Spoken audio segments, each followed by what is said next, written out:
Welcome everyone to my Ask Me Anything webinar that I hold. Usually I'd say about twice a month I hold these on my site. This week is going to be one of those open questionnaires because in my infinite wisdom, I forgot to add the field when people register. Typically what you'll do when you register is you can go and ask a question. I have a limited number of registrations where you can do that. It's called my early bird registration. Well, when I created this event, what I did is I copied an old event that didn't have that in there. So I don't have any questions. I actually have two questions, and we'll cover those here. And then I'm just going to open it up floor, and we can do this old school and just do an old style AMA like I used to do. But before we get started, I just want to introduce, for those of you who do not know me, if you find me on YouTube, I am Dan Wasink, and I am owner, trainer, everything to do with Dan's Tutorials, which you can find online. And of course, I also have my videos on YouTube. On YouTube, I've been slowly growing that, but on my site, I have well over nearly 3,000 videos. I shouldn't say over, it's nearly 3,000 videos on there. So if you like what you see here, I just ask that you take it, and if you like what you have there, join the site. I'm the only one. It's small business. I own it along with my wife, and every little bit helps, and I appreciate it. So check out Dan's Tutorials if you like what you have here. So with that, let's get started here, and what we're going to look at is a couple of questions. Like I said in the intro, I didn't create the field, so I know that we have two different questions here. One of them is from Ward. I don't see him with us here, but so maybe I'll wait till he comes. He can usually come, so we'll wait for his. His is talking about legacy Macs, which Bruce Mitchell also asked about, ironically. So Bruce, we'll get to your question. Okay. Ward asked that as well, how we can install macOS Sonoma on older Macs. And I'm going to open this one up to the floor because I'm really not sure. But let's wait. We'll wait on that one until Ward gets here. We'll go towards the end a little bit on that one. The other question that I had was from someone asking about iPads. They tried to put iPadOS 17. There's a Ward right there. So Ward, we're going to get to your question here shortly. But someone asked about iPadOS 17 and their iPad, and they were wondering what iPad to get to replace it because they can't get iPadOS. So what should they do? Do I have any recommendations? And generally what I say, let's just take a quick look at Apple's website here, and we are going to look at the iPads and just kind of do a quick look at the differences between this. And what I would recommend doing, let's go and hide the dock here so we have more real estate. And I met Jerry in there. All right. So essentially what you do when you go over to the Apple store, what you'll want to do is take a look at this little compare here. And they have it for all of the different devices. So if you're looking at Apple Watches, you can compare the Apple Watches, different Apple Watches, can compare them. Well, in this case, what we're going to do is we're just going to compare the different iPads and just see what the differences are. And I'll come up with my recommendation based on what someone would need it. Basically, what we have here is we have. We can't see your screen. Oh, I'm sorry. Yeah. Let me share the screen. Hold on here a second. Thank you.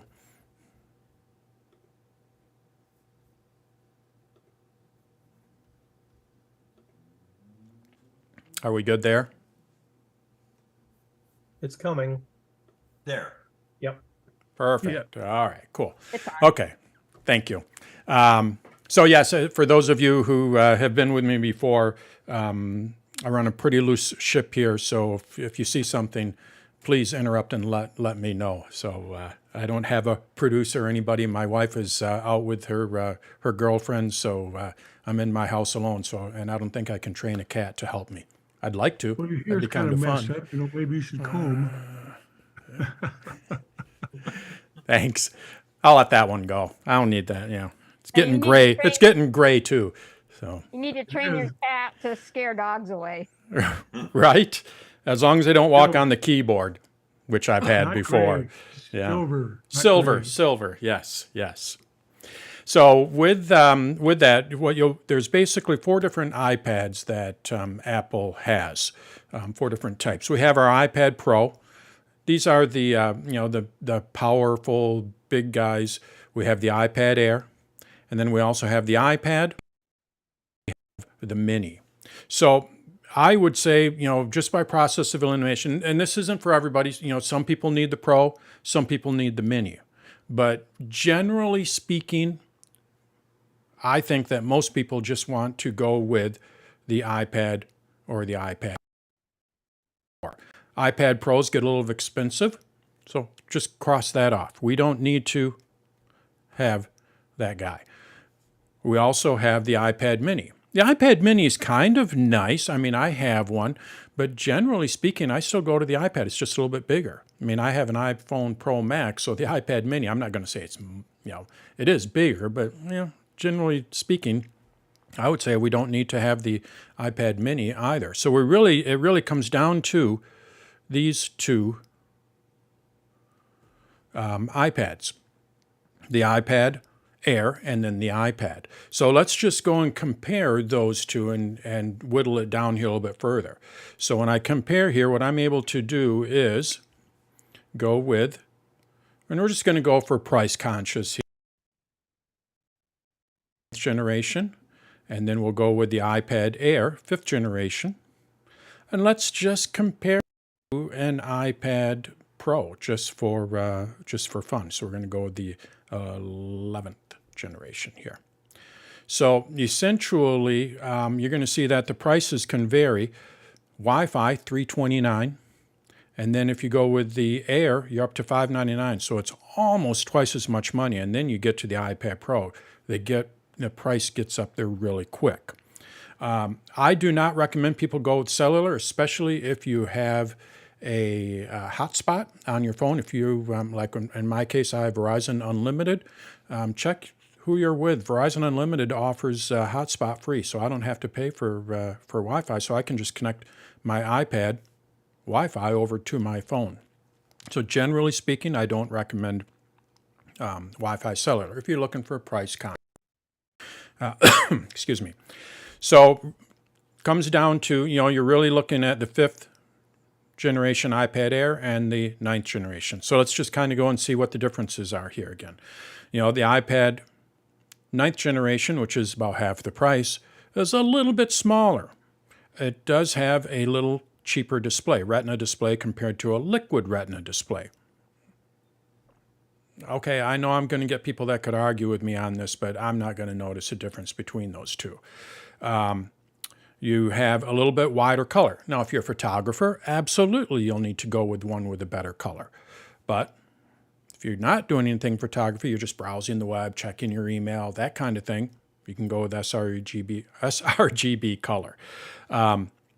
If you're going outside, the iPad Air does have anti-reflective coating. Kind of nice, but, it is twice the price. So those are the things that you kind of have to weigh.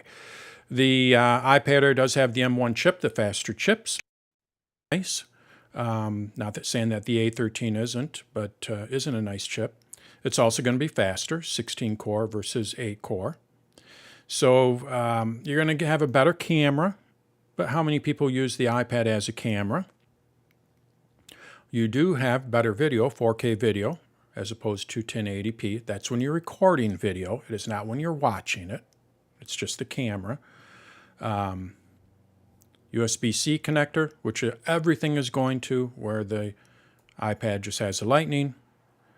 Probably the biggest thing is right down here. And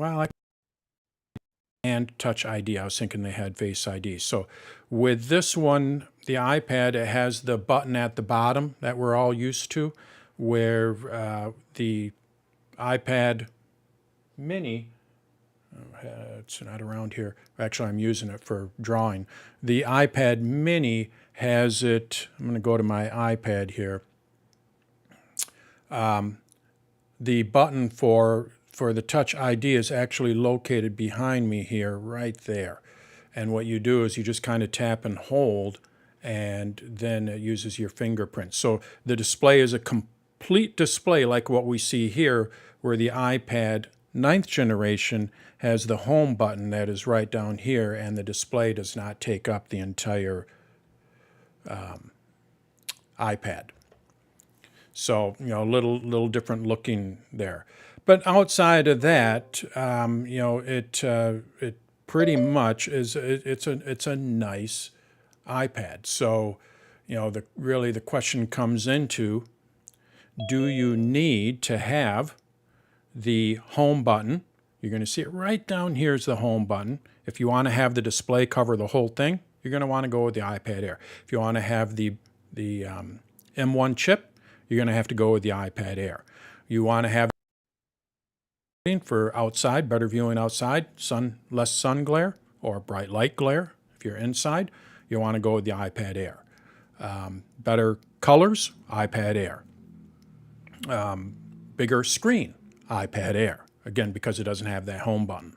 So, more expensive, iPad Air. So you're looking at $329 compared to $599, I believe it was. So that is really what the difference between, you know, what I would recommend for someone that, generally speaking, just wants to have an iPad Air. I think this iPad 9th generation is a great iPad, and if you can afford it, you know, the iPad Air is even better. It is a better iPad. They're not just tacking on a couple little things. It is a better iPad, but it also is nearly twice as much money.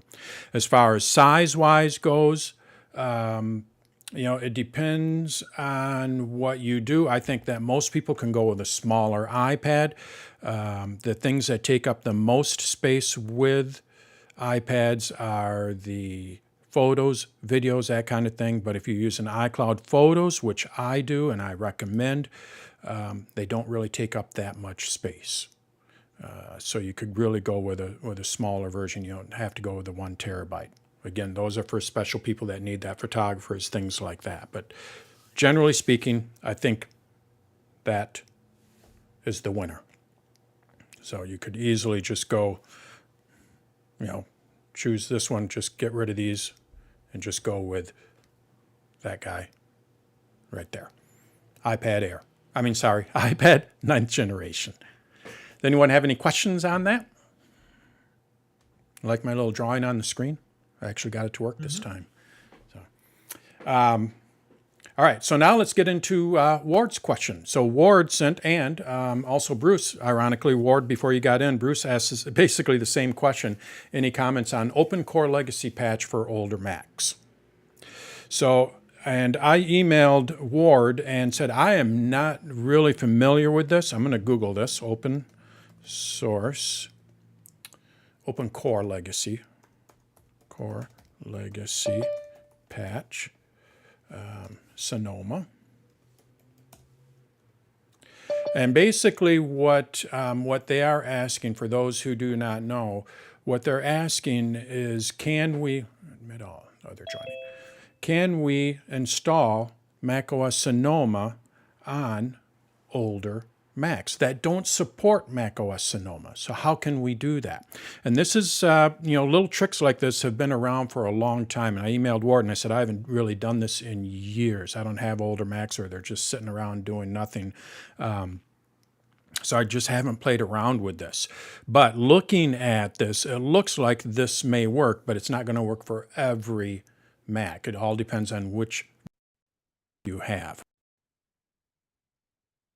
Install macOS Sonoma, and it doesn't look to be that difficult. You're going to see here that it works on 2017. I thought it would actually go back a little bit further, but 2017, so they're not that old of Macs.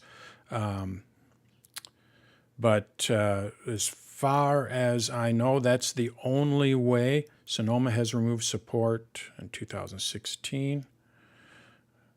The following will not function. So you're not going to get full with it.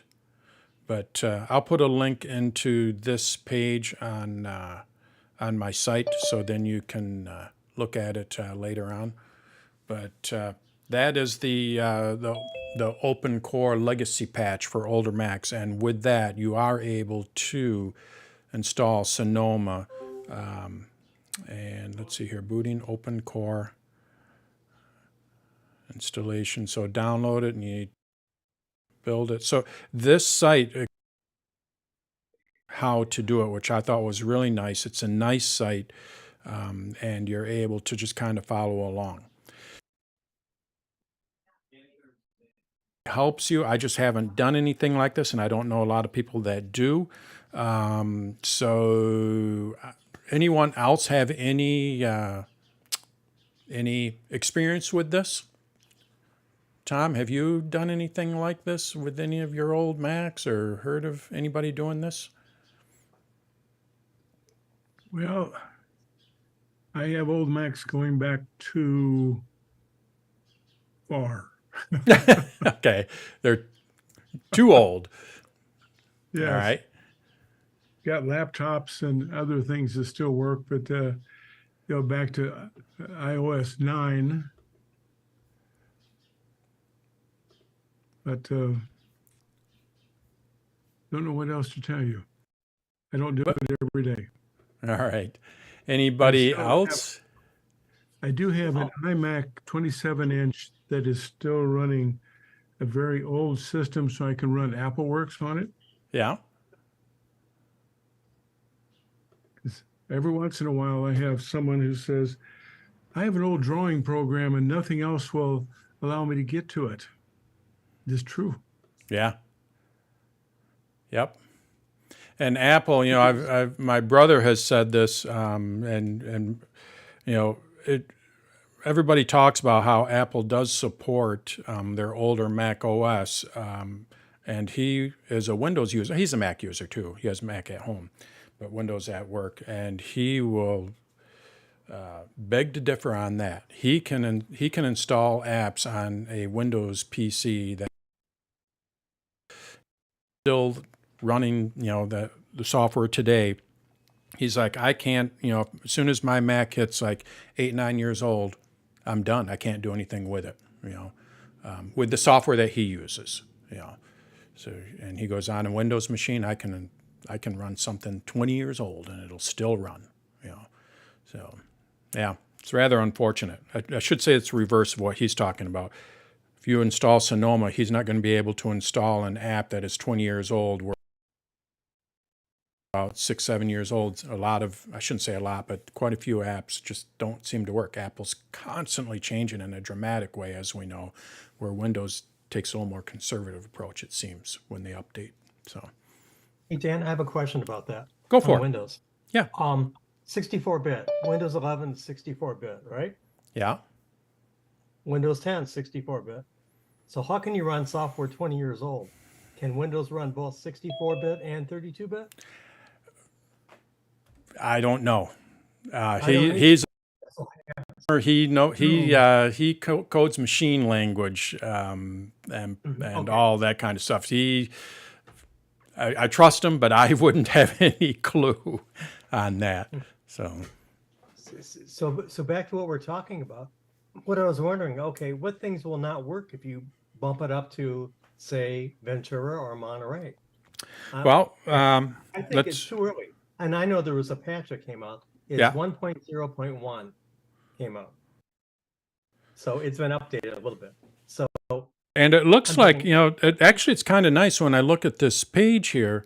Let's just go to, Monterey was, to me, it was rock solid. That was a nice operating system. So you can install Monterey on a lot of these computers. And then Ventura, which is still, Ventura was really pretty good. We can go back to 2015 here, so that's kind of nice. But yeah, then they, right down here is where they say what doesn't work in it. USB 1 support, so it does support trackpad and keyboard. So yeah, not everything's going to work with it, but like I say, at least this patch, it seems they're pretty good, pretty forward and letting you know what's not going to work and what is going to work. And they do seem to be actively, like I say, I was impressed with this website. I mean, this is something that they're constantly working on. So, yeah, something to keep an eye on for sure if you have an older Mac. I miss the old parallels that I could run Snow Leopard and older systems on, because M1 and M2 machines won't run the old Intel stuff. Yeah, yeah. So now you have to run Windows 11 or 11. higher. Yeah, because what? Windows 11 is ARM-based, just like Mac, right? So, Exactly. yeah. Yeah. That's all I have on that. Sorry, I don't have much more on it, but that's what I got. I have a Yeah. comment on that. Go for it. I was just going to say one thing you have to look at. One of the reasons why the operating systems keep upgrading and changing is security vulnerabilities. So, how far back do you really want to go? Because you're possibly opening yourself up, and then you also look at even some of the old programs. Right. Yeah. I guess what I have in iMac, that's a good point, George, and it's something that I have, the little devil over here, like, what is Apple doing? And then I have the little angel, they're just protecting you. They're just protecting you. What are they doing? Because, it's like, all the security, but I know it's good. They're asking for another password, but I know it's good, kind of thing. So thank you bringing that up. And I have an old, I guess I could try it. I have an old iMac sitting in our kitchen, and I can only put Monterey on it. I don't know how old it is. It might be too old. I think it's 2013, so I can't even put this on there. Yeah, so that won't even work. Any other discussions on that? Otherwise, that's my two questions. So we can open this up to an open discussion, open questions. Like I said earlier, I forgot to put the fields in there because I duplicated an event that didn't have it in there, which I did, about a month ago. So my mistake, but we're going old school and opening. Or does anybody want to see anything? I can demonstrate stuff if anybody wants to see anything. I really do I am absolutely falling in love with Apple with Safari profiles. And with Safari profiles, you can now, you can use those even if you're not using macOS Sonoma. Even though they introduced it with macOS Sonoma, it does work with macOS Ventura. All you have to do is just do the Safari update. Don't upgrade your OS. Just do the Safari update, and you'll get these wonderful new profiles. The other thing that I played around with, I just put a video. It's going to go up after this. I created it today. Google Chrome. For people that use Chrome, if I go to Adobe here, and let's say I want to log in, well, I don't use 1Password or anything like that. Look what we got here. iCloud passwords now work with Google. So you can download an extension made by Apple, not made by a third party, and you can use your iCloud passwords for a Chrome-based browser such as Brave or Google Chrome. So kind of nice. Any questions on anything? Any comments? I have one. Go for it. I ordered my iPhone 15 Pro, and I was starting to search for the case that I want to get. Okay. I was like, well, since we have a whole bunch of folks here, and I know if you guys are early adopters and you've had your phones for a while, mine is not going to come until like the 23rd. So, what cases is it? I'm more the person to get an OtterBox case, but I'm like, well, maybe I may not want to go OtterBox this time. So, but I want something along those protection lines, that military grade protection. So, does anybody have any recommendations for cases? I know what case not to buy. What? Well, I'm going to do a search while we're looking at this. What cases do you recommend not to buy for everyone? the new one that Apple came out Oh, with. yes, I've heard. Yes. Has Have you seen it? everybody's I haven't Oh, seen it, but everybody's complained enough about it to, yeah, that one I'm not getting. But the one thing about it is that I wouldn't buy it from Apple anyway because I want the, like I said, military grade. You know, I didn't even think about typing in alternatives. All right, so we have here Rhino Shield. I've heard a lot of good things about Rhino Shield. So out of all these, I don't know about any of these other ones. Spec cases I've OtterBox heard has- of. The one What- you're looking at on the spec right now, OtterBox has one a great deal like that I just bought. It works very well.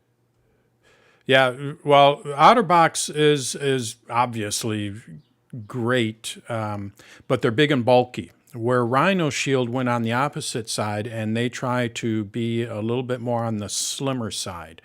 So here, come on, too many pop-ups here. Hey, George, just a side note. Yeah, you're asking the wrong guy about cases. You're right. Right. There's my case. Don't have one. You're absolutely right. Okay, I want to thank y'all for that. Okay, so maybe I'll ask him about the cable. Okay, now most people, well, those people who are from the Suburban Chicago Apple Users Group know how I am about being very frugal with my money. And I was like, okay, I have to go get a, what is that, USB-C to USB-A to put in my car for CarPlay. And I was like, I wonder if the one from Five Below is going to work because it's $6. And then I was thinking, well, maybe I should get it from Monoprice. I am one of those people where I will buy the cable per se. I don't, this is my experience when I used to install car stereos back in my 20s, early 20s. And that's when Monster Cable kind of came out. And people, were spending $50 on a cable and there's no difference, for the most part. Now, today it's a little bit different because these cables do have, if you were to peel it apart, there's my lighting cable. Exactly. It has a chip I know in what it. you're talking about. Yeah. So typically, I guess, I'd go with somebody that I've heard of before, but I don't stick with necessarily an Apple or that kind of thing. Did you say there was a chip in the cable? Yeah. Sometimes there is chips I in didn't the know that. cables. Yeah. And the USB-C thing, I'm looking at this Rhino Shield. If you look here, I'm going to go to the summary of it, functionality protection here. With the USB-C, I'm glad that Apple went to the USB-C, but there is a difference. I've talked about this before. All USB-C cables are not the same. And in fact, I just watched a video on the iPhone 15 Pro Max and the camera, and they tried to record with 60 frames a second onto a second hard drive, and they had the wrong USB-C cable. How would you know? I mean, it's not like they're labeled or anything like that. So what it was getting was like 4 frames a second. So then she had to re-record it in her office, that one part where it's 60 frames a second. USB-C cables are great, but the biggest problem with them is there's no labeling on them. So you don't really know. I have no idea if I have a USB-C cable. I have no idea. So I showed this earlier, this Elgato camera. This requires a special USB-C cable, not one that I can just pull off of a shelf. It has to have a high bandwidth, I dare say almost like Thunderbolt kind of thing. So not when you're doing video and things like that, not all USB-C cables are going to be the same, unfortunately. So has anybody actually had a 15 Pro Max and used CarPlay in their car, and which cable did you use? and I hear crickets. Well, My 15, I see found one Bruce on is, Amazon. I found one on Amazon. I have a Pro, 15 Pro, and it works fine. And I can't remember who the manufacturer was. And it's braided, and it looks like it's going to be durable, and it should be fine. The other comment I want to make was when you buy a 15 and a 15 Pro, it's a USB-C 2. And to get fast bandwidth, you have to have USB-C 3.0, right? Mhm. Right. Right. Well, can you do me a favor and actually go through your Amazon history and actually get me Sure. the link to that cable, Sure. please? Because Sure, I can you look. know Prime Day is coming up, if folks are not aware of that. Yeah. right. Hey, here's something, George. Look at this. This is that Rhino case, and I'm not saying OtterBox is great, so don't. But here they're pounding it with a hammer. Hmm. You know, I actually went when I was in Chicago and got a. Well, wait a minute. That's not the. Okay, I'll have to look at that because I've been very happy with this knockoff that I've had of an OtterBox because it puts a large lip Right. around Yep. where the display is, and it's the rubberized, and I've been very happy. And I only paid like $25 for it in one of the kiosks in the mall in Chicago. So, but it takes a while for the knockoffs to actually come to the market. Right. Yeah. So there you go. That's all I got on that. Okay. Any other questions or anything that you'd like me to show or anything like that? Dan, I put a question in chat. Thank you.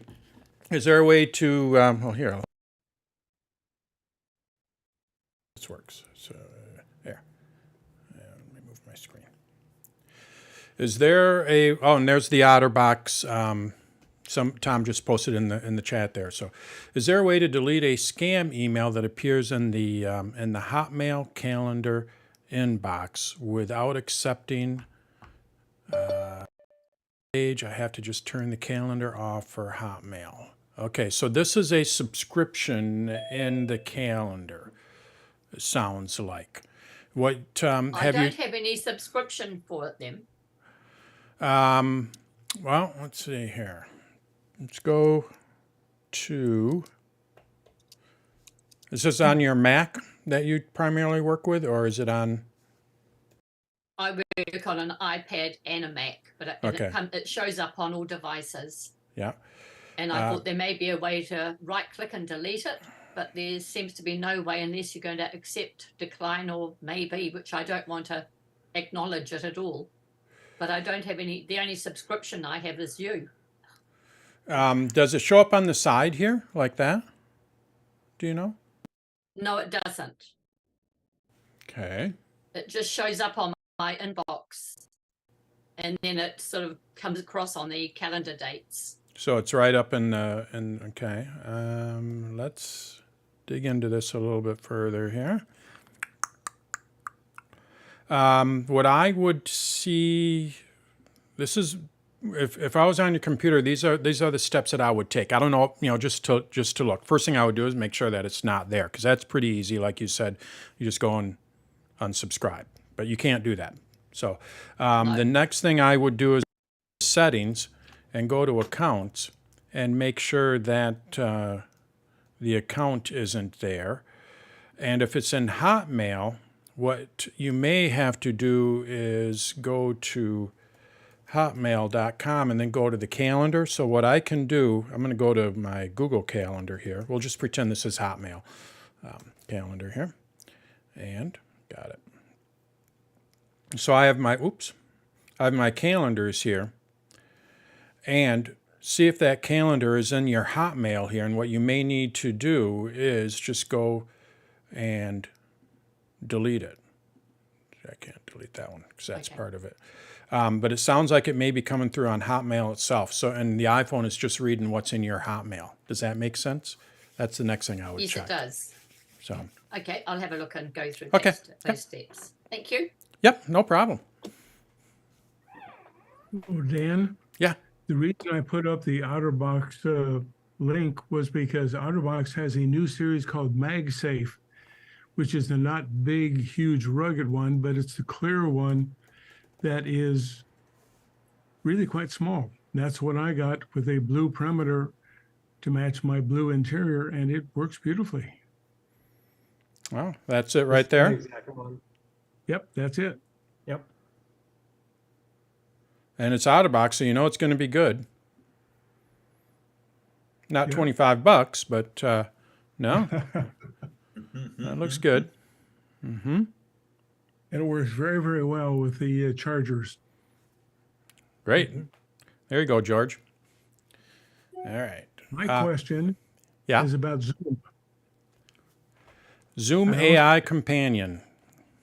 I enabled it on this meeting. About that. Yep. So Just to notice, you're a big AI user. yeah. Format. Let's see what it, I don't know if it's doing anything here. I mean, it will tell, I just stopped summary, so I'm not going to stop the summary. Right. I have it set pretty high right now as I try this out, but supposedly not supposedly, what you can also do is you'll be able to download the summary. I'm just going to put the summary on my site, but I can also enable it to where you're going to be able to download that summary as well. But as of right now, all I can do is just stop the summary. I can't show it or anything like that yet. This is the first time I've used it. Kind of interesting. Mm-hmm.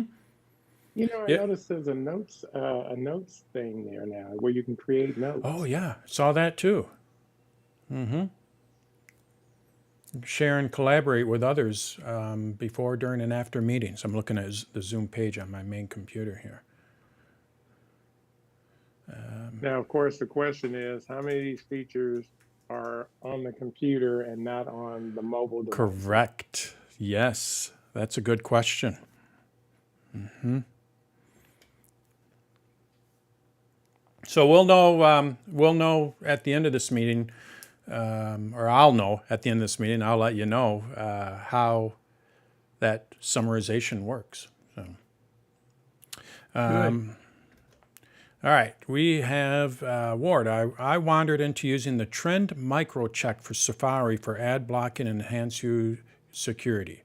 Okay, Trend Micro Check. Well, let's take a look at that. I have had mixed use. I don't know if anybody has a good recommendation for ad blockers, and I'm not saying this out of, as people know, I'm starting to lean into SetApp just because I saw him here.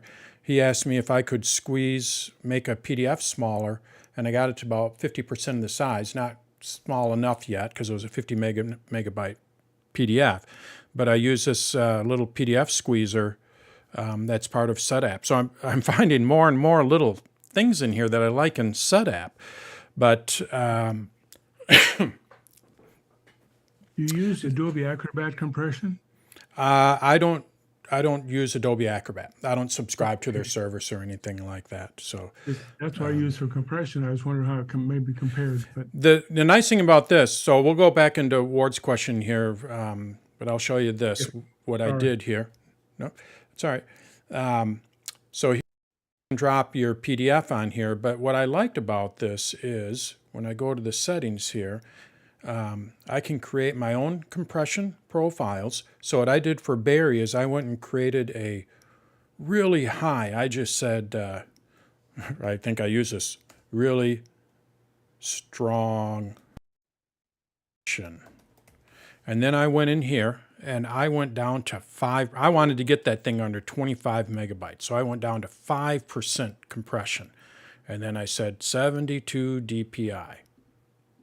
And that makes it still easy to read on the screen. Color profile, I went with an RGB, so it's 3 colors instead of 4, just to make sure. And I said force image compression. So I am just going as much as I could. I saved that, I dragged the PDF on there, and it still was 25 point something megabytes. I just couldn't get it under that 25. But it actually came in pretty handy. I mean, and like I say, it's part of that setup. So back to Ward's question. And if anybody has used ad blockers, I am also curious of what works for people. I've had mixed results with ad blockers, and the one that so far is working for me is one that I actually get from SetApp, ironically. And that is this. Yeah. No, come on. Ad block. I think that's ad lock. Where is it? Anyway, I'll look for it here. Anybody have any suggestions for an ad block?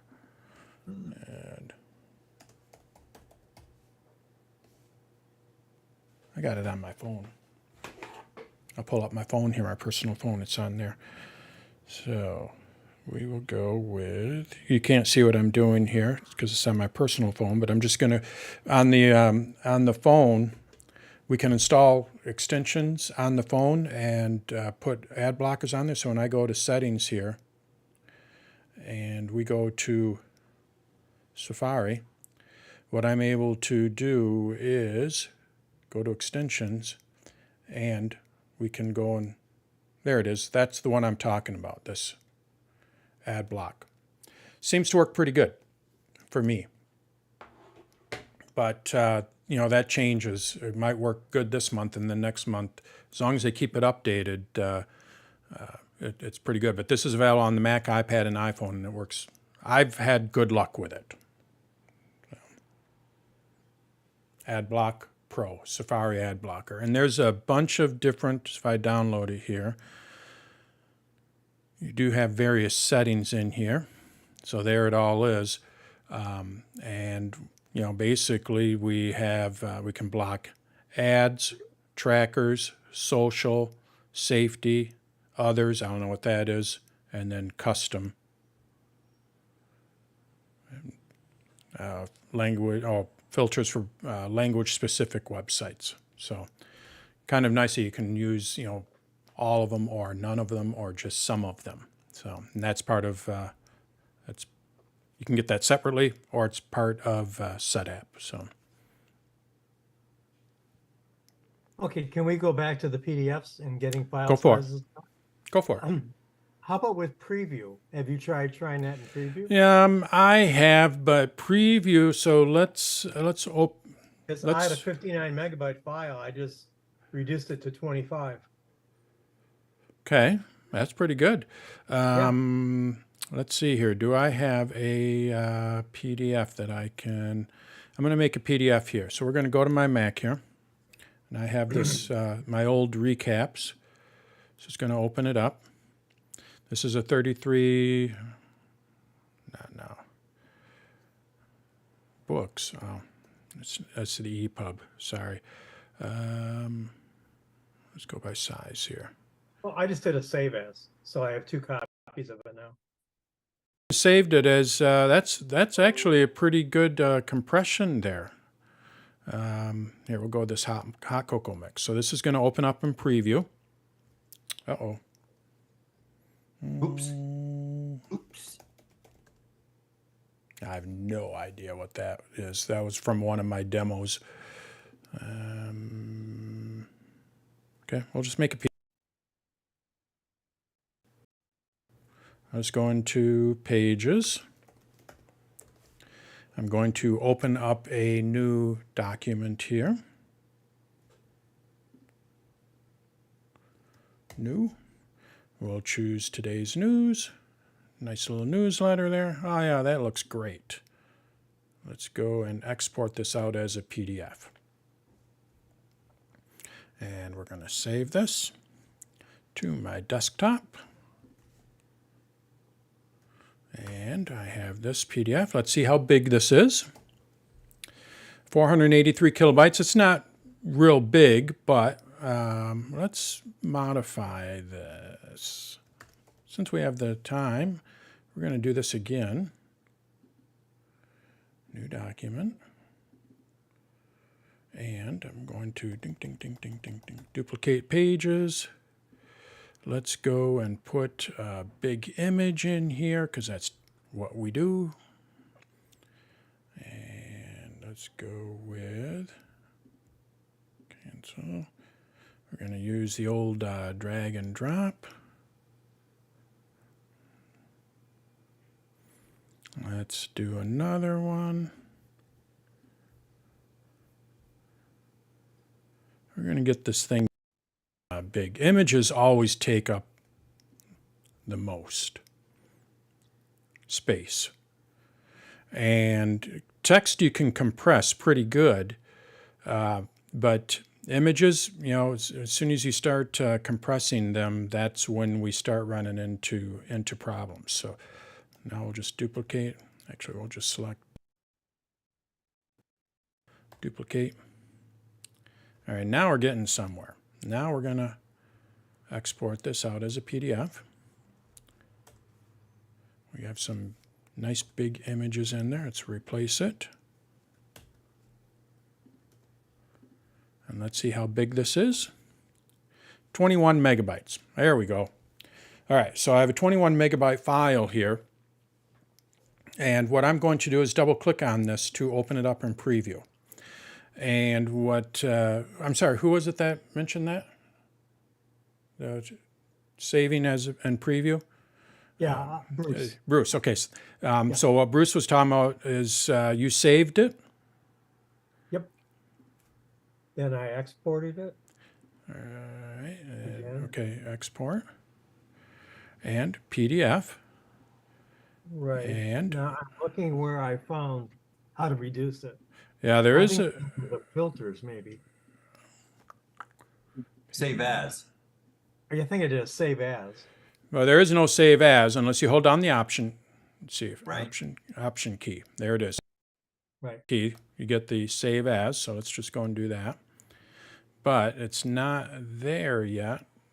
Well, look at the filters, the quartz filters. Ah, yes. Does not. Reduce file size. Yeah. Yep. Okay. And we're going to call this one 4 on the desktop. Yeah. And we're going to reduce it.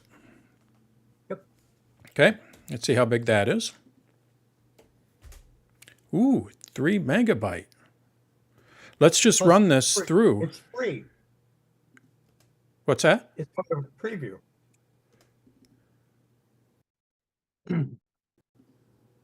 Yeah, right. Exactly. Yeah, it's free. I'm sorry. Yep. For fun, let's just see what happens when I send it through this PDF squeezer thing. So here's the original. Drag it in there. You can kind of see what it's doing here. Oh, got it beat. 22.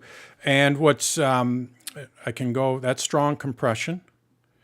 And if I double click on it, or I'm sorry, not double. If you go to these little arrows here, that's pretty strong compression there. So when I go to the arrows, what I'm able to do is compare. Let's make this a little bit bigger.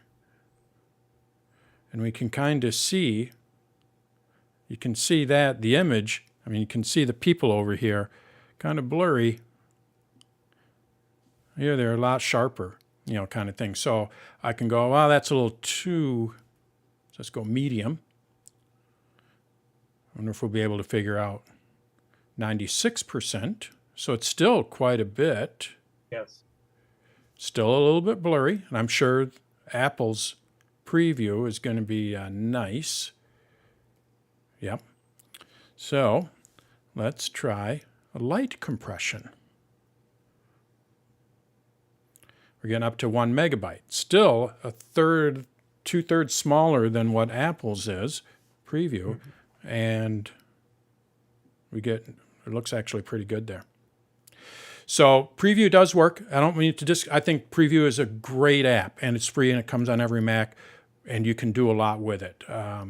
But when you have such as this PDF squeezer, you do have more control. And as you saw, it made it a lot smaller. But let's go back into the preview app here. We're going to see if we have other options here. Export and quartz filter. That's basically all we can do. Is they don't have any kind of a slider. I was hoping I'd see a slider to adjust the compression, but I don't see that in there. So yes, you can use that. I'll have to try that on Barry's. Actually, I can do that. Let's. Barry, is he here? I know he. Yeah, I'm here. Try it and see what happens. Yeah. All right. I'm going to log into my other account here. They're very large. These are all Keynote pieces. That's why they're pretty large to begin with, all the pictures. I want to hide my screen, make sure I'm not showing any personal information before I open it up here. So pardon my hiding in the screen. Okay. And where is Barry's? Okay, so I don't have, where's Barry's images, PDF documents? Not that one. This is a computer I did it on. All right, so you can kind of, downloads. I wonder if I have it in downloads here.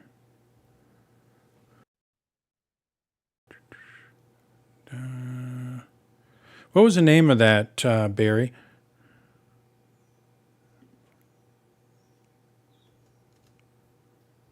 Do you remember?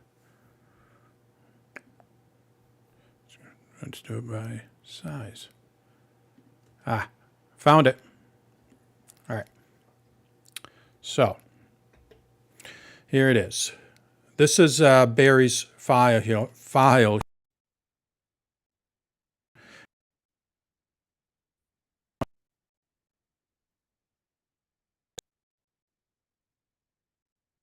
After compressing it, though. What's that? Yeah, so now what we're going to do is we're going to try this in preview just to see what it does. So export. And we need to go to reduce file size. And I'm going to call this one 2. We're going to put it on the desktop. And I save.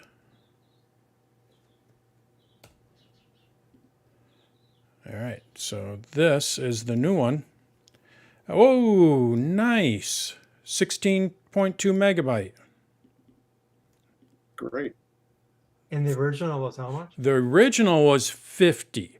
This is, I don't have the original anymore because I tried to compress it and compress it. So I don't have the original anymore. But let's see here. Wonder if, yeah, that's off of the 26 megabyte version. I'm going to open up my mail here, and I'm going to see if I can find that original from Barry. So just bear with me. Talks amongst yourself as I look for that email. And we're going to try it on the 55 megabyte file that he originally sent me. So Barry. You have it, Dan? Cleaner 'Cause I can version? send it to you. Nope, I found it. Cleaner version, it says. Let's see here. Where'd it go? Click to download. And download to your device. It's downloading. I will share my screen here again. So we can kind of see. Put that there. Replace. And get rid of that one. Okay, so here is Barry's original. And this one is 50 megabyte. So what I'm going to do is just open this up in preview. This will be amazing if it really exported out. And we're going to go with PDF. We need to go to reduce file size. I'm going to call this one 2. And just did it. And there it is. let's see, 16.8. Let's see what that looks Great. like. Good right there. It looks good to me. Yeah, it's perfect for email. Yeah, You don't Yep. expect. yeah. That's- All Thank right, you. preview. Yes, that's awesome. The Swiss Army knife. Swiss Army knife. Yeah, yeah. That's great. Thank you. That's a big help.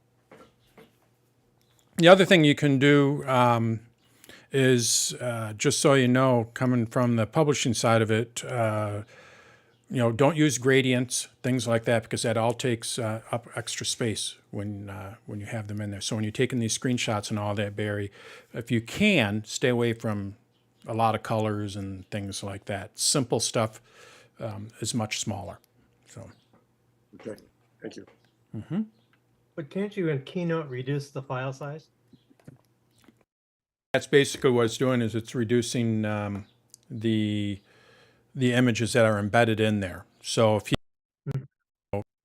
his Keynote file might be larger than that yet, and what it'll do is it'll just go through and compress it even further. So yeah, in Keynote, Barry, are you familiar with that?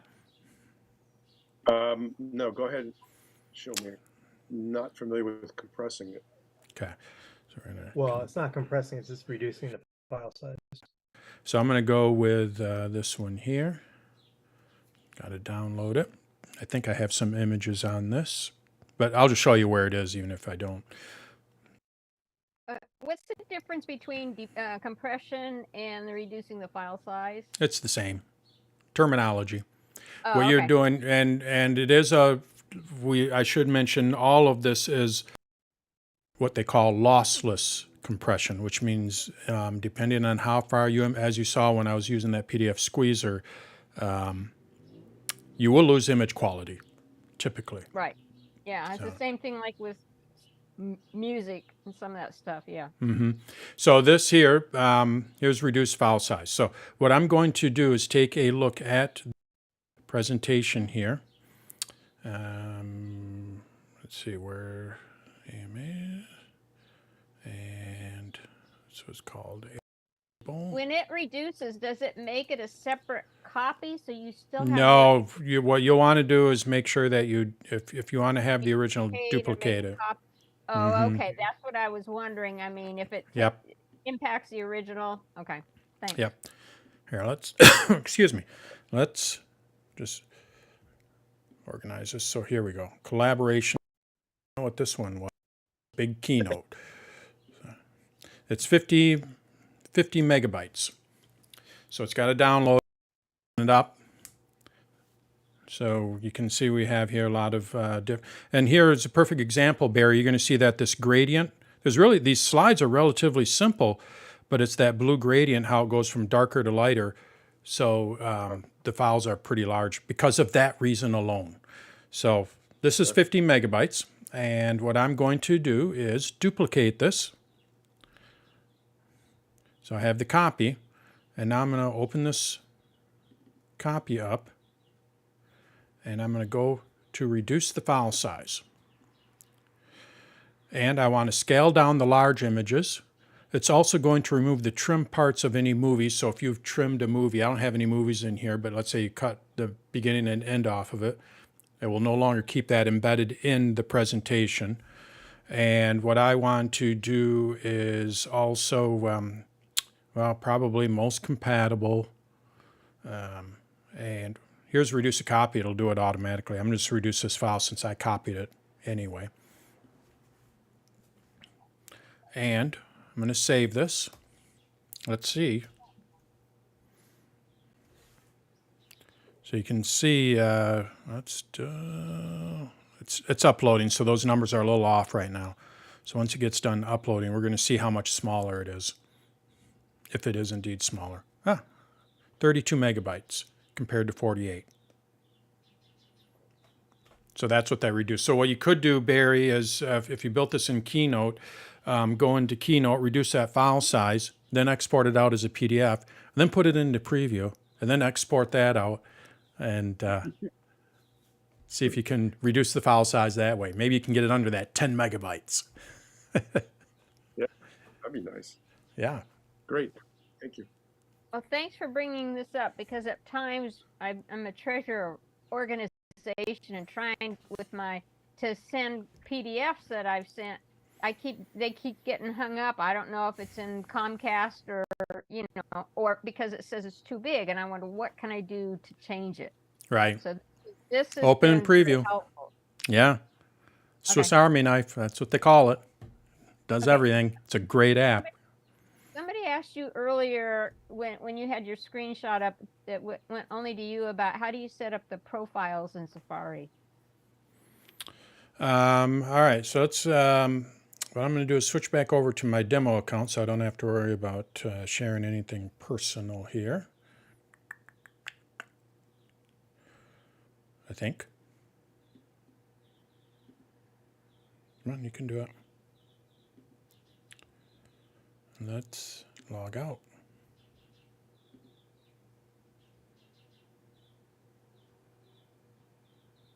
There we go. All right. Now we're going to go into Johnny here. All right. So with profiles and the way that I'm using them, I'm going to create a couple of videos because it's available on the iPad, iPhone, and the Mac. And with the Mac, even though it was introduced with Sonoma, you can install it on older versions, or at least Ventura. And the way that you'll do that is when you go to Update Ventura, and you go Software Update, it's going to tell you that macOS Sonoma is available. If you go down to the very bottom, you'll see Other Updates. And then when you click on that Other Updates, you're going to see Safari. So it's basically just a Safari update. Now, so with these profiles, what you can do with them is create a profile for different, let's see, I don't know exactly how to word this, but different parts of your life. So here's personal. Okay. And then we also have in here work, so Dan's tutorials. And then Naples, so I go over here to Naples. And with this, what you basically are able to do is, I don't know if anybody uses favorites. So here we have my favorites up here. So what I'm able to do is go into the profile here, and I can say, you know what? The work favorites are my demo. For NMUG, the favorites are NMUG. So now, here are my favorite bookmarks for personal. This could be CNN, NPR, whatever, that kind of stuff. And when I go over to work stuff, and then when I go over to NMUG, apparently I don't have any bookmarks in NMUG, but I'd have all my NMUG bookmarks. So right there, it's kind of nice. Bookmarks for each specific thing that I'm work area. But on top of that, what you can do is you can log into the same site using different accounts. So if with personal, I have a PayPal account. I could log into PayPal here on my personal account. Now what I'd like to do is log into my PayPal account for Dan's tutorials. And I want to compare them, and I want to have both of them open at the same time. You can't do that because what you'd have to do is you'd have to log out of here and then log into PayPal with your Dan's tutorials, or my Dan's tutorials. And then I'd have to log out and log back in. Well, if you go and open up a new window here for work, this one I can log into PayPal with Dan's tutorials. This one I can log into PayPal with my personal.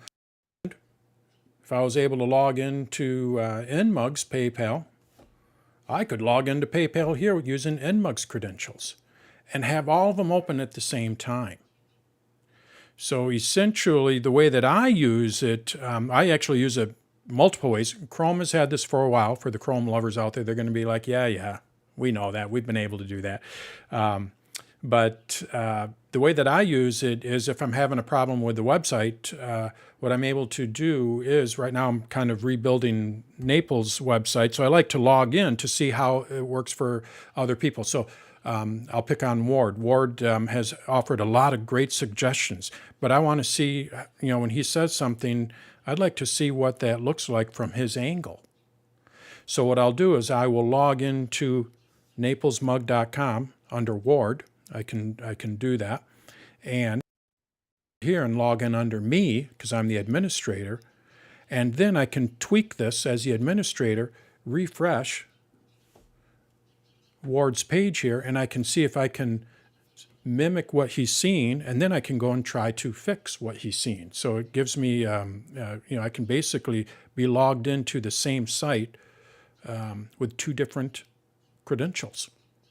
And to me, that is for someone like me, building the website or anything like that, or if you have multiple accounts, it's a game changer for people like me, where you need to log into different accounts. YouTube, same thing. I have a YouTube channel, and I also need to get into InMug's YouTube channel. Well, I no longer have to log out of my YouTube channel to get into InMug. I can just go over here to switch to InMug window, log into YouTube using InMug's credentials, and keep my YouTube over here on my personal side still open. So that's basically how profiles work. And it's on the Mac, on the iPad and the iPhone. On the Mac, it's super simple. On the iPad, it's relatively simple. And on the iPhone, just because it's smaller real estate, it's a little bit of work, but it does work. But you just go into the settings here, and you're going to see profiles. And all you have to do is just go and create all your different, you can add new ones. You can change the color so I can easily see what it is, put a nice little background on it. And then you could create a bookmark, a folder for bookmarks for that particular area. And then that will show up on top. And you can even set what new windows open with. So I could even set this to open up to, my tabs if I use tab groups, or even just have it open up to naplesmug.com. And I could have mine open up to danstutorials.com, instead of the start page. So you need to log into the same site using different credentials. It's really a game changer. If you don't, I don't know if a lot of people would use it. If you don't really have to do that, there's really not a huge advantage to it outside of maybe, different favorites here. But does that explain it, Chris? A little bit, yeah. A little bit, yeah. Well, somebody asked about it. I didn't know. Or with me, can I use it for, if I have different hobbies or interests, use one. I wouldn't, no. One. No? Okay. No. Okay. I wouldn't see any advantage to that. I was just trying to figure out why you would use it? If there's something why I might use it. Yeah, no. When I get into something, I figure out what all can this do, and then I try to think, well, can I use it in this part of my life? And right. This or... So the way that I would think of it is, you do trusts, right? If I'm not mistaken, or you did trusts, no, I did. or you did. Okay, you did. No, so let's just say you go back when you did that. What you would do is you would create a profile for when you're working on trusts, so then you could log into the different sites or whatever, and then you'd also create a personal profile, and then just kind of keep them separate. But okay, no, there's no way. Nope. Okay. I just thought, well, there might be. Yeah. Thanks. Yep, no problem. And I got a quick question in the chat for you. Let's see here. This. All right. Here we'll go over the first one, Jerry, and then we'll get to you, Roger. Any suggestions for making a fillable PDF questionnaire? So with that, Betty and I were talking about that. There is in Setup. Let's go here. Setup. And I'm going to search for PDF form. Basically, what you need to do is you need to get an app that can create forms for you. And I think it was Nitro was in here. PDF Nitro. And this, I have not tried this. So I have no idea if this works or anything like that. But, create and edit PDF files and forms. So you could use something like this. And basically what it does is you would go and, let's here, just go and install it. And this is how pretty much they all work. You could always do it with Adobe Acrobat, but it costs money. I don't think you can create forms with the free version. No, it's got to be the pro version. That's what I found. I found a YouTube video on how to do it in there, but that's... And this app isn't free. It's part of SetApp. I have no idea what the cost is outside of this. Betty, I think you said it was... It was over $100, I Whoa. think I remember. Wow, okay. That's more than I thought. So let's just go with Barry's smaller one here. So I'm going to go and open up a file. And there it is. So what I want to do is I want to add a form in here to this. Let's just say for fun there's a spot right up here. I want to put a name. So form, we're going to go on the fly here. Text field. There we go. Name.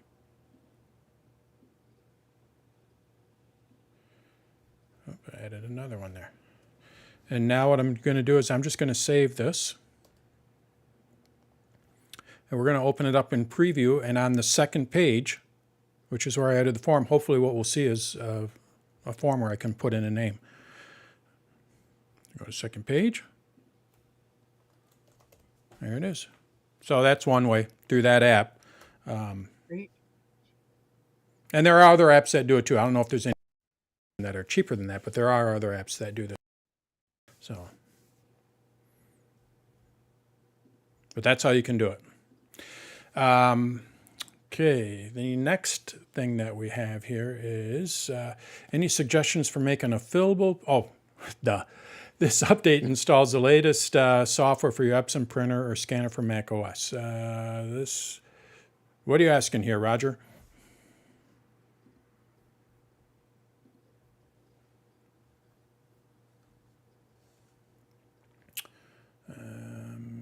There was a question above that, Dan. Oh. I think he's responding to it. Oh, the fillable PDF. Okay, I'm sorry. Yeah. All right. No, above that. Okay, let's see what we got here. I have an Epson scanner flatbed Perfection V39. Now I can't get the scanned file to save. Updated to, did you recently update to Ventura?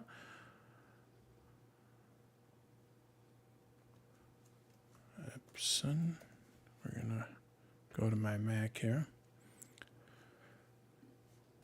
Scanner. Perfection V39. This is what I would do. I would not rely on Apple. The link that you sent, if I scroll up here, you're going to see here this update installs for more information. So this link is coming from Apple. So what I would do is I would actually go to Epson and look for Epson Scanner Perfection V39 driver.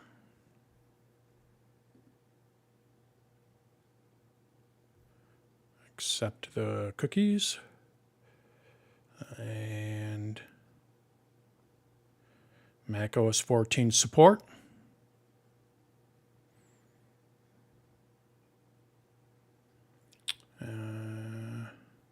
Epson. Search for your product and select macOS 14. So they might not have support for you. So let's just do that. See our macOS Sonoma frequently asked questions.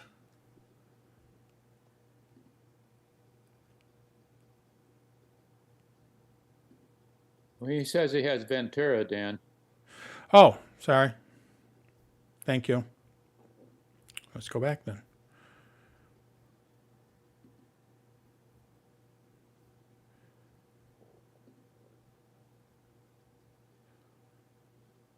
$13. I would think. This is what I would download right here. These drivers right here from Epson. Don't rely on Apple. Epson will provide them to Apple, as they say, but I would just download this and install it directly from Epson and see if that works. So basically what I did is I just searched for your printer, Epson Perfection V39, and after I got the right OS, search for your OS here, and you're going to see they do not have drivers for Ventura, for Sonoma yet, but when we go to Ventura,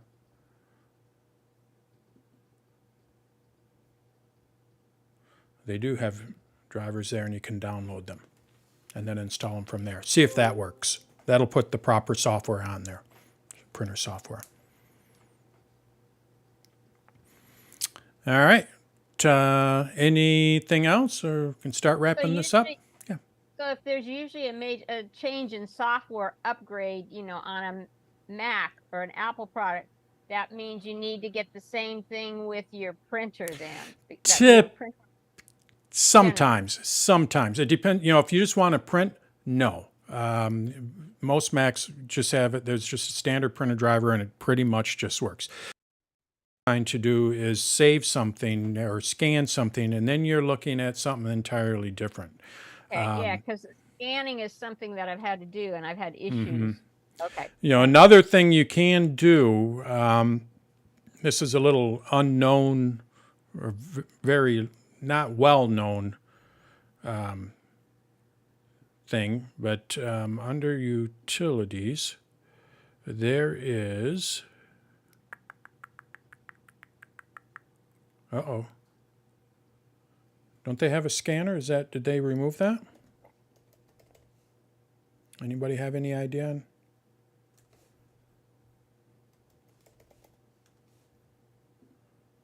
It did have Print Center there. No, there's. Look at my big guy here.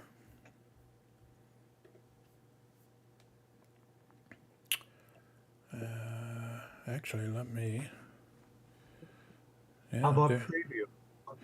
preview? Preview, maybe it's because I don't have a scanner. Preview does scan. Tools. Go. I don't have a scanner on this computer. Import.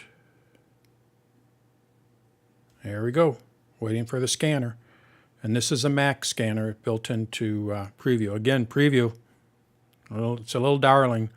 They used to have actually a separate app that was a scanner, but you can just go into Preview here and import. It'll open up the scanner. It's waiting for the scanner, and you can go to Show Details. You can select what color, depending on the it's doing an overview scan. I don't have anything in here, so there's probably not going to be anything in there. And then you can go and scan it and save it, So you don't necessarily have to use it. So there it is, overview scan. And from here, now there's nothing to scan, but I'm just going to go ahead and scan this anyway. So I go and scan it. Oh, please select an area. Let's just go and do that. Scanning it. And once it scans it, it opens it up in Preview, and I can go and save it. So you could try that too. Just try it through Preview, scanning it. But if you want to use the Epson software, I would install the driver, and it'll install everything for that perfection. All right. It's about quarter after. Well, let's call that a wrap. Sorry about not having questions, but we just kind of took questions on the fly, and I think we actually got somewhere, especially for Barry with his PDF. That was a great, yeah. That's great. And it kind of shows the power behind Preview. Great app. So next week, I'm not sure what I'm going to have it on yet. I thought about SetApp, and I'm still thinking about that, but I'll come up with something. But next week, I do plan on having another class on something or another webinar on something up my sleeve. I'll pull something up. Does anyone have any suggestions? Going once? Going twice? Hey, Dan, Yeah. did you know there was a podcast out from SetApp? No. It's called, I just saw it on the website. It's called Ahead of Its Time. And the last one, oh, wait a minute. It's old. Is it? 22. Yeah. Okay. And not I like SetApp. I'm really starting to enjoy it. It seems to be some pretty good stuff. A little bit of a bummer with that PDF preview. I mean, or the PDF squeezer kind of thing. I mean, it worked okay, but the preview app seemed to do a better job. You had more controls over that squeezer, but the preview app that was nice. That was a nice little thing there. So, but I'm still kind of playing around with some of the apps, and like I said, I created a spreadsheet. So I'm not quite ready to start, to show what I like, because the whole thing with the SetApp is I don't want to do it haphazardly, because I will be giving out I do have I am an affiliate with it. So, obviously if you sign up, I'd like you to use the affiliate, and then, SetApp pays me. But so I don't want to throw it out there like, this thing's the greatest because they're paying me. That's not, I don't want to do that. I want to make sure that it is really good and I have all the right, it is beneficial. And if I believe it is, which I do believe it is, then I can recommend it, from the heart as opposed to from the wallet. They have a 7-day trial. Could I Yeah. use Nitro in Absolutely. in the trial? Mm-hmm. And then I wouldn't have it anymore. I wouldn't be able to use it after 7 days, right? Correct. Right. Okay. Yeah. Not unless you pay for it. Unless you pay for it. And But- there are some good apps. But like I said, it's I'm telling you, when you subscribe to SetApp, you're gonna get hooked. There's a lot of good apps. And if you do, I'll just, I'll throw since we mentioned it, I will put the affiliate code in this chat. It'll be live tomorrow. And then just use that affiliate code. So then if you do sign up, I get a little kick, out of it. Okay. So, I'd appreciate that. Another good app is PullTube. Which one? Can you spell it? PullTube. It actually goes and takes videos off of YouTube and brings them down, and it does it without the commercials. Oh. Tell you, that's what I'm finding is more and more little things like that. Like, and I think Downey as it was one that Ward has recommended as well. So, yeah, a lot of little things in there, and I'm starting to find, like, I pay for Fantastical, and I've been playing around with BusyCal, which is a competitor to Fantastical, and it's just like, this actually works pretty good. I used to pay for it years ago, and Fantastical, I'll admit, is a better calendaring program, but it's almost too much. I don't need what Fantastical has. So if I can cut my costs and not pay for a Fantastical subscription and just use BusyCal, more than what than what the Apple Calendar does. What I like about it is it includes, so you'll see here, BusyCal, it includes reminders in it. So what you're, again, I don't have it set up properly. I have it set up on my regular account, but basically you're looking at the calendar, and if you recall, the calendar app used to have our reminders in it, and then Apple split up into separate apps. Well, the BusyCal kind of puts that back together. Again, you can use them individually, but it's kind of nice seeing my calendar and all of my to-dos that I have to do, and I just kind of look at one thing, and it's just nice. So, yeah. All right, let's just call that a wrap, and thank you, everyone. I will have this live tomorrow, and then I'll also have a couple of those links. I'll put we'll see what the summary comes up with with Zoom, see how that works out. And outside of that, thanks for your support, and have a good weekend. And I will see you next week. Thank you. Thanks, Thank Dan. you. Thanks, Dan. Yeah. Thanks. Thank you.